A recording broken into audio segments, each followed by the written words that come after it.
Hi, my name is Jeremy Mogtater, and I'm at the Michigan State University Student Organic Farm. I'm excited to talk to you guys about cucurbit pest and disease management.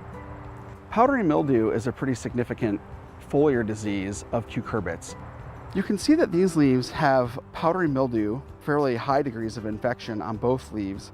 Scouting can play an important role if you're going to take a proactive step in terms of potentially spraying your crops to manage this particular foliar disease.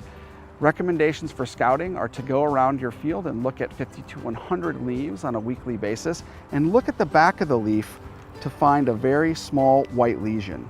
And if you can find even one white lesion on the 50 or so leaves that you've looked at that's the size of a dime, that would indicate to you that it would be appropriate to spray.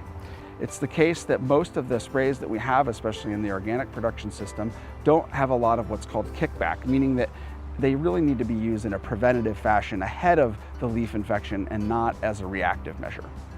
We want to make sure with our variety selection as much as possible that we're choosing powdery mildew resistant varieties that are available across many of our cucurbit crop species. Succession planting of our cucumbers as well as our summer squash and zucchini is a really critical strategy for us in terms of foliar disease management for powdery mildew. By adding new plantings that are more vigorous, we're able to have those new younger plants grow and start to set and produce fruit prior to infection. That strategy can be coupled with moving the new plantings a farther distance away from the old plantings, or at least placing them in an upwind location. When we're harvesting, we want to make sure to harvest when the foliage is dry so that we're not spreading the contamination of the spores of the powdery mildew ourselves, as well as we want to make sure that we're always harvesting the newer successions first and the older successions last, so that we're not inadvertently spreading disease from our more infected plants to our newer, healthier ones.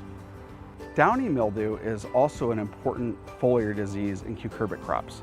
When you're looking at scouting for downy mildew, you'll notice by first seeing some yellow spots or lesions on the leaf surface that then upon closer inspection of the back of the leaf surface, you'll see gray little fuzzy patches.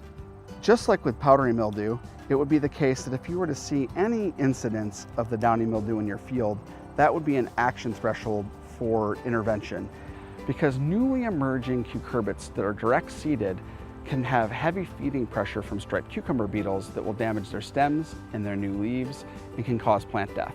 By using a transplant, which is 3 to 4 weeks old, we are able to get a plant out with 2 to 3 true leaves that can grow faster than the feeding pressure of the striped cucumber beetle. This is an effective strategy for us for all of our cucurbits except for cucumbers, which we cover with floating row cover.